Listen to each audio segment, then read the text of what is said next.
매주 화요일 유 반장과 함께하는 글로벌 인베스터 코너. 오늘도 역시 MTN 증권부장 유일한 부장 나오셨고요. 우리투자증권 해외상품부 전래훈 연구원 자리하셨습니다. 안녕하세요. 네, 안녕하세요. 네, 네. 안녕하세요. 오늘 두 분 다 넥타이 색깔을 완전히 서로 굉장히 공격하려고 하시는 것 같아요. 우리 전혜원 씨는 워낙 이제 훈남이시고, 네, 그렇죠. 전래훈이잖아요. 저는 훈훈합니다. 이제 그 모든 그 의상의 결함을 이렇게 넥타이 하나로 좀 이렇게 만회해보고자 세게 네, 멋있습니다. 그렇습니다. 근데 제가 좀 만회가 되는 것 같아요. 지난주에 저 없는 때 무슨 뭔 얘기하는 거예요 지금? 인버스였더라고 인버스. 네. 네. 야, 그래서 딱 시적절하다 했더니 미국 시장이 아직은 버티는 것 같은데 네. 한번 좀 조정이 오겠죠. 어떻게 보세요? 일단은 우리나라가 어제 오늘 좀 빠지고 있다 보니까 네. 그 마지막에 소개해드렸었던 그 이머징 국가 인버스 세배 같은 경우는 지금 며칠 동안 한 5에서 10% 정도 수익이 네. 났더라고요. 네, 우리나라가 떨어진 건 좀 마음이 아프지만 네. 예, 그런 것도 있었습니다. 근데 제가 얼마 전에 되게 인상 깊게 봤던 게 블랙락 CEO가 네. 레리 모라는 분이 있잖아요. 그분이 그 끝났다. 레버리지 그 뭐 인버스 이런 ETF가 이 금융시장을 완전히 망가뜨릴 것이다. 뭐 이런 얘기를 며칠 전에 했더라고요. 네. 그래서 저희가 바로 소개를 하고 나서 그런 얘기를 하셨길래 혹시 우리 방송 보셨나? 그랬죠. 네. 우리 임지은 앵커가 방송이 많이 늘었네요. 보니까. 아, 예. 그렇습니다. 일단 오늘 훈훈하게 본격적으로 시작하시죠. 우리 뭐 글로벌 농산물 ETF에 대해서 오늘 설명을 해주신다고요. 너무 진짜 네. 유익한 시간인 것 같아요. 우리가 별별 걸 다 공부해 보는 것 같은데. 예, 일단 오늘 소개해드릴 것은 글로벌 농산물 ETF고요. 네. 사실 최근에 지금 농산물 가격이 굉장히 많이 올라왔습니다. 흔히 말해서 불과 한 두 달, 한 달 전까지만 해도 거의 급등이라는 표현이 맞을 정도로 네. 굉장히 커피라든가 그리고 그 이외에 대두, 옥수수 같은 농산물 가격이 굉장히 많이 올라왔었고 그래서 그거 관련된 종목들이나 ETF가 굉장히 많이 올랐었고요. 네. 또 뭐 하나의 예로 우리나라의 뭐 효성 OMB라든가 농우바이오처럼 이렇게 어떤 비료 비료회사들. 관련된 종목들도 굉장히 많이 상승을 한 상태입니다. 네. 예. 그렇군요. 아까 준비된 자료 보니까 짐 로저스 할아버지의 그 아주 네. 주옥 같은 말씀이 있으시던데 그러게요. 그건 네. 뺐나요? 짐 로저스 할아버지 네. 그 얘기를 한번 들어볼까요? 네. 뭐 짐 로저스가 그냥 간단하게 한마디 임팩트 있는 말을 했습니다. 그러니까요. 예, 뭐 어설프게 MBA 다니지 말고 농부가 되라. 농사 지어라. 네, 앞으로는 농부가 가장 큰 부자가 될 거다. 네. 뭐 그런 류의 얘기를 했었고 지금 일단 짐 로저스는 굉장히 농업 쪽을 굉장히 좋게 보고 있습니다. 그리고 지금 재고량이 역사상 최저 수준이라 네. 흔히 말해서 수급을 봤을 때 공급이 굉장히 바닥으로 내려와 있다. 그런 음모론적으로 얘기를 하고 보면요. 있었습니다. 네. 미국의 그 다국적 그 농업 회사들 있잖아요. 네. 뭐 몬산토인가 뭐 이런 네. 이름만 들어도 섬찟한 애들. 얘들이 전 세계 이 식량 시장을 사실상 이제 장악해 버렸다. 그러니까 씨앗부터 해가지고 그 밀가루 상품에리까지 다 장악했다. 이런 얘기들이 네. 많이 들리는데 실제로 우리나라처럼 식량 자금률이 떨어지는 국가들은 상당히 좀 이런 그 식량 대란 이런 것들을 좀 준비해야 그렇죠. 된다. 이런 얘기도 있습니다. 네. 맞습니다. 야, 농산물 가격이 16년간 하락을 했네요. 네. 네. 처음 알았습니다. 네. 우린 참 음모론을 좋아하는 것 같아요. 재밌죠 일단. 네. 지금 왜 농산물에 주목을 해야 되는가? 네. 한번 알아보도록 할게요. 예, 일단 아까 제가 언급을 드렸듯이 일단 최근에 농산물 가격이 많이 상승을 하고 있는 상황이고 네. 특히나 일단 가장 큰 이슈가 터진 거는 우크라이나와 러시아 사태입니다. 예, 우리가 사실 잘 느끼진 못하지만 우크라이나 같은 경우는 전 세계적으로 굉장히 전 세계 농업 생산량의 거의 2위에서 3위를 네. 차지할 정도로 굉장히 많은 생산을 보여주고 있는 나라인데 그 나라가 지금 어떤 러시아의 분쟁 때문에 저기 있잖아요. 그림 나오잖아. 밀. 굉장히 네. 밀이라든가 이런 쪽이 굉장히 생산이 많은데 어떤 그런 이슈도 터졌고요.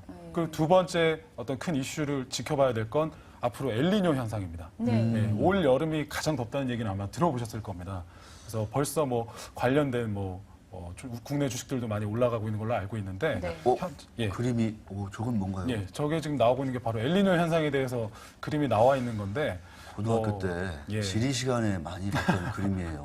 예, 맞습니다. 그래서 사실 뭐 이렇게 뭐 복잡하게 설명드릴 필요도 없을 것 같고요. 예, 엘니뇨 따뜻한 현상. 바닷물이 상승한다. 뭐 이런 맞습니다. 얘기죠. 예, 그래서 그게 이제 글로벌 어떤 전 세계적으로 이상 기온 현상을 일으키면서 온도가 올라가게 되고 이미 사실 올 상반기에 이미 브라질 쪽에서는 굉장히 커피가 흉작이었습니다. 네, 그래서 커피 그렇다면서요. 가격이 올랐어요. 굉장히 많이 올랐었거든요. 네. 아라비카 원두 선물이 거의 뭐 아까 말씀드렸듯이 급등을 했다. 네. 수준을 말씀드릴 정말 수 있고 많이 급등을 했네요. 예, 지금 차트를 보시면 올 초부터 해서 지난 3월, 4월까지 거의 뭐 바닥에서 정말 급등을 했었다가 최근에는 이제 다시 조금 안정화는 됐는데 네.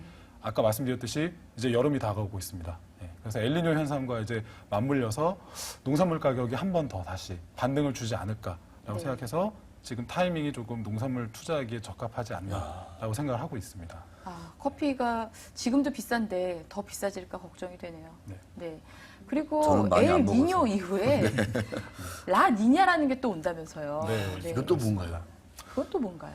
뭐 엘니뇨와 라니냐 역시나 마찬가지로 다 이상 기온과 관련돼 있는 네. 그런 것들이라서 네. 뭐 역시나 이상 기온 관련돼서 일단 좀 영향을 미칠 것 같습니다. 농산물 가격에는 상당히 좀 그 악재다. 그러니까 뭐 오를 수 있다. 네. 뭐 이렇게 보면 그러니까 이거 엘 니뇨가 막 뜨거운 고온 현상이라면은 이게 네. 라 니냐는 바닷물이 다시 뭐 좀 차가워지는 여기가 네. 좀 차가워지는 그런 현상인가 봐요. 그래서 이제 그 파종기 때 막 얼어 죽고 네. 씨앗들이 새싹들이 뭐 이런 거 말하는 그래서 정말 농산물한테는 진짜 안 좋다. 네. 그렇습니다. 그럼 앞으로 오늘 저 그림이 두고두고 기억에 남겠네요. 농산물 가격이 영어로 되어 있는 저 그림. 네. 네. 그래서 지금 사실 뭐 굉장히 좀 위험하다 싶을 정도로 이상 고온이 지금 계속적으로 지속되고 있다 보니까 네네. 뭐 우리나라에서도 지금 뭐 에어컨 관련된 회사라든가 네. 뭐 특정 회사 이름 제습기. 얘기해도 될지 모르겠지만 제습기 관련된 미닉스 회사라든가. 대박 났잖아요. 네. 그래서 그런 것들이 벌써 어떤 그런 하나의 신호로 나타나지 않는가 네. 좀 생각을 하고 있습니다. 좀 수상한 근데 움직임. 이미 올해 초부터 네. 농산물 가격은 계속 오르고 있었잖아요. 네. 네. 근데 아까 차트를 보시면 네. 한번 올랐었다가 지금 살짝 다시 내려와 있는 상황입니다. 옥수수, 밀. 예. 한번 그래서 볼까요? 네. 커피 선물뿐만 아니라 옥수수나 밀 같은 경우도 최근에 많이 올라왔다가 다시 내려가고 있는 확 꺾였네요. 상황인데 그래서 사실 가격 메리트가 생기지 않았나 생각을 네, 하는 겁니다. 그러네요. 여름이 다가오고 있기 때문에 네. 예. 좀 구체적으로 그러면 어떤 네. 상품에 좀 이렇게 투자를 해야 되는지 그저 좀 개별적인 설명해 주세요. 그 네. 커피라든가 네. 옥수수, 밀이라든가 이런 선물 시장에 직접 참여할 수도 있는 거죠. 참여를 할 수는 있겠지만 사실상 쉽지 않고요. 음. 예, 미국에 있는 선물을 투자한다는 해야 게 되니까. 해외 선물을 또 투자한다는 것이 뭐 물론 어떤 솔루션이나 이런 것들은 다 있긴 하겠지만 네. 어떤 비용 문제라든가 그런 수수료 측면이 조금 다소 비쌀 수 있기 좀 때문에 개인이 하기는 좀 쉽지 않겠네요. 그렇습니다. 네. 그래서 사실상 이런 어떤 분산되어 있는 ETF를 통해서 투자하시는 것이 어떤 네. 뭐 수수료라든가 여러 가지 측면에서 훨씬 더 나으실 수 있고요. 아. 그래서 제가 이제 그 부분에 대해서 이제 뒤에 설명을 해드리도록 하겠습니다. 네. 한번 구체적으로 볼까요? 우리 전혜원 씨는 ETF 전도사 같아요. 지금 ETF를 벌써 한 달 넘게 하시는 것 같아요. 네. 좋습니다. 아주. 예, 일단은 지금 주요 글로벌 농산물 ETF에 대해서 쭉 설명을 해드릴 텐데요. 일단은 뭐 한 10가지 좀 넘게 대략적으로 미국에는 현재 글로벌 농산물 ETF가 한 15개에서 20개 정도가 있습니다.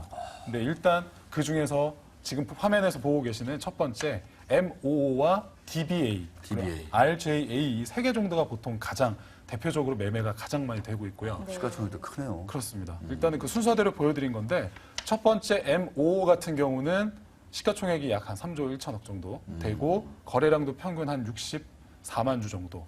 예, 근데 여기서 좀 특이한 것은 MO 같은 경우는 농산물 선물이 들어가 있는 ETF가 아니라 농산물 회사를 추종하고 있는 ETF입니다. 그 기업에. 맞습니다. 기업을 네. 추종하는 ETF고요.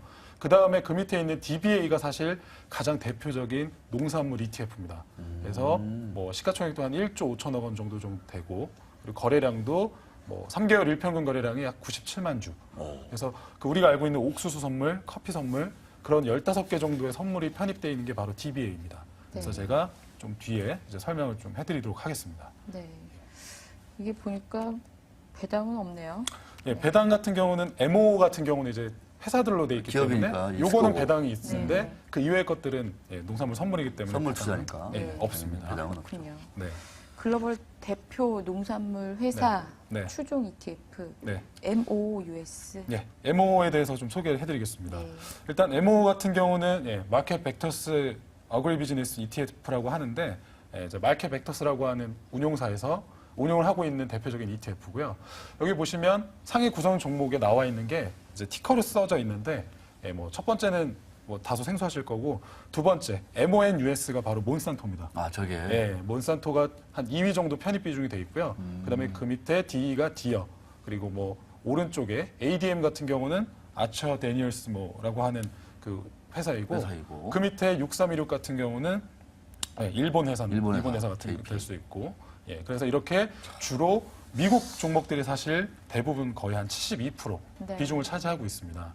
그래서 뭐 회사들로 이루어져 있기 때문에 어떤 배당 같은 경우도 뭐 아예 안 나오진 않고요. 네. 한 1.89% 정도 나오는 상태인데 지금 현재 이쪽 관련돼서 투자들이 굉장히 많이 이루어지고 있습니다. 네. 예, 농산물 한 종목을 직접 투자하기보다는 역시나 분배해서 투자할 수 있는 ETF에 대한 관심이 많습니다. 네. 그러니까 자산가드 같은 경우에는 저는 글로벌 기업들에게 이렇게 분산 투자할 수 있다는 게 참 매력적인 것 같은데 아무리 봐도. 네, 그렇습니다. 그래서 뭐 사실 이 회사 뭐 매매를 많이 하시는 분들도 계시고 사실상 여기서 좀 주의하셔야 될 것은 이 회사들 같은 경우는 이제 회사로 이루어졌기 때문에 아 농산물이 올랐네. 라고 해서 이거 왜 안 오르지? 네. 라고 착각하실 수가 있는데 네. 예, 선물을 투자하는 게 아니니까 네. 그 부분 좀 유의하셔서 생각하시면 되겠습니다.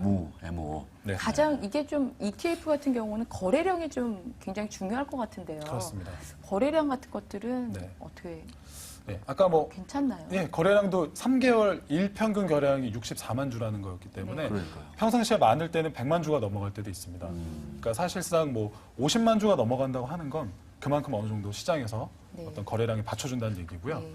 예, 그래서 뭐 MO는 이 정도 설명드리면 될 것 같습니다. 미국 주식들은 진짜 다 고가네요. 보니까 정말 네. 웬만한 주식 빼고는 다 고가입니다. 최근에 좀 많이 올랐죠. 네. 예. 그래서 다음 이제 DBA를 좀 소개해드리는 게 좋을 것 같습니다. 선물에 투자하는 거. 예. 그래서 이제 DBA에 대해서 소개해드릴 텐데요. 뭐 파워쉐어스 DB라고 되어 있는데 저 DB가 도이치뱅크의 줄임말 DB입니다. 그래서 도이치뱅크 이제 운용사에서 운영하고 있는 ETF고요. 가장 대표적인 미국의 1위 농산물 ETF라고 볼 수 네. 있습니다. 야. 그래서 보시면 뭐 시가총액은 약 1조 5천 원 정도 되고요. 그리고 분배금 수익률은 역시나 없습니다. 선물이기 때문에 배당이 없고 일평균 거래량 같은 경우도 약 한 97만 주 정도. 네. 그리고 차트를 보시면 예, 얼마 전에 말씀드렸듯이 대단하고요. 예, 1월 달 바닥에서 오. 급격한 반등이 있었습니다. 커피 가격이 특히나 그때 오르면서 예, 영향을 미쳤었고 야. 차트 보시면 이제 고점 찍었다가 살짝 지금 빠졌기 때문에 네. 이제 조금 더 기다리셨다가 이제 농산물 가격의 반등이 나오고 여름에 지금 이제 엘니뇨 현상 때문에 또 이제 뭐 흉작이라든가 또 가뭄 얘기가 좀 나오기 시작하면은 분명히 한번 반등이 또 나올 수 있을 겁니다. 그래서 사실 어떻게 보면 이런 얘기를 조금 추가적으로 좀 드리자면 네. 저희 회사에서 이제 거액자산가들 네. 이 투자를 많이 하고 계시는 지점이 있는데 그쪽에서는 최근에 이 여름에 엘니뇨 현상을 베팅을 해서 야. 이 DBA를 지금 분할로 적립식으로 계속 투자해서 들어가고 계십니다. 아. 예, 그만큼 최근에 뭐 이렇게 뭐 그냥 단순한 소개 차원으로 나온 게 아니라 네. 그만큼 지금 투자가 이루어지고 있는 살아있는 ETF라서 네. 좀 소개를 해드렸고 상위 구성 종목 같은 경우 보시면 옥수수가 12.5% 그리고 뭐 살아있는 가축 라이브 캐틀이 가축입니다. 그래서 네. 가축 뭐 돼지나 소 같은 그런 가격들도 반영이 돼 있고 돼지나 소도 오르고 있나 봐요. 그렇습니다. 예, 네. 그런 가격들도 올라가고 있고 그리고 네 번째 뭐 슈가 설탕 그리고 뭐 코코아 커피 그리고 밀 그리고 뭐 섬이라고 하는 코튼까지 이런 식으로 상위 구성 종목이 이루어져 있습니다. 예. 실제로 우리나라에서도 이렇게 농산물 ETF까지 투자하는 투자자들이 있군요. 예, 그래서 사실 국내에도 그 타이거 농산물 네, 네. 선물이 상장이 ETF가 됐는데 있죠, 네. 있긴 한데 거래량이나 시가총액이 네, 네. 아직 뭐 쫓아가지 못하다 보니까 사실상 이 DBA로 투자하시는 분들이 제일 많다고 보시면 될 것 같습니다. 그렇겠네요. 네. 그 농사를 짓는 네. 것에 관계된 기업에 투자하려면 네. MOUS. 그렇습니다. 직접 농산물에 투자하려면 저렇게 네. DBA. 그렇죠.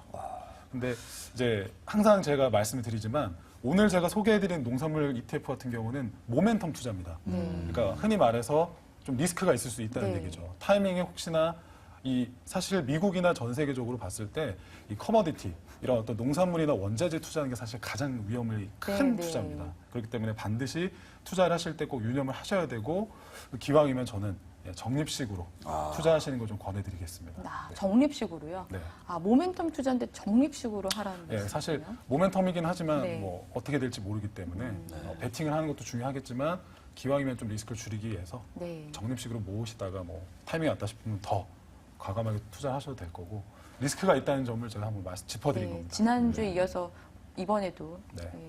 그 전래용 연구원님이 좋아하시는 리스크 높은 상품 네. 소개해 주셨습니다. 네. 뭐 안정적인 원리급식 소개해드렸으니까 이번에는 이런 ETF는 인버스 이런 개념의 ETF는 역시나 인버스 ETF도 있습니다. 네. 농산물 인버스도 미국은 당연히 있는데 당연히 있는데. 그런데 시가총액이나 거래량이 크지 그러니까 않습니다. 예. 작아서. 그래서 사실상 이제 거의 뭐 크게 매매가 되지 않기 때문에 크게 예. 저런 건 태풍이 와서 중국 본토를 강타했다. 그러면 또 한 번 또 움직이는 거죠. 그렇죠. 올여름 또 한 번. 그래서 뭐 제가 최근에 또 뉴스를 보니까 CJ 제일제당도 지금 많이 올라가고 있던데 올라가고 있어요. 그 돼지 그 들어가는 라이신 가격이 올라서 단백질. 예, 뭐 네. 그런 얘기들도 관련이 나오고 예, 하여튼 농산물에 좀 주목해볼 만한 시기가 아닌가 생각하고 그렇군요. 있습니다. 농산물 ETF 한번 주목을 해봐야 될 것 같습니다. 네. 유 반장님 지난주에 한 주 쉬셨잖아요. 오랜만에 나오셨는데 한 네. 말씀 해주시죠. 아니 정말 우리가 이 농산물 ETF까지 이렇게 글로벌하게 할 수 있다는 게 너무너무 참 다행이다라는 생각이 들고 좀 늦었지만 또 한편 드는 생각은 미국이 이 자본시장이 발달된 나라는 저런 ETF까지 다 만들어가지고 시가총액이 막 몇 조가 되지 않습니까? 네, 그렇습니다. 우리나라에는 몇 조 되는 상장사가 사실은 별로 없어요. 근데 미국은 기업뿐만 아니라 그런 기업들에 투자하는 ETF를 또 만들어가지고 몇 조짜리 상품을 만들어낸다는 게 네. 더더욱 참 부럽네요, 어떻게 보면. 네, 알겠습니다. 오늘 도움 말씀 전래윤 연구위원님 그리고 유 반장님 두 분 말씀 고맙습니다. 저는 오늘도 많이 배우고 갑니다. 네, 저도 그렇습니다. 다음 주에 또 뵙겠습니다. 네, 예. 감사합니다. 기고만장 오늘 여기까지 준비했습니다. 내일 투표하시는 거 잊지 마시고요. 오늘 남은 하루 잘 보내시기 바랍니다. 저는 목요일 다시 찾아뵙겠습니다. 시청해주신 여러분 고맙습니다.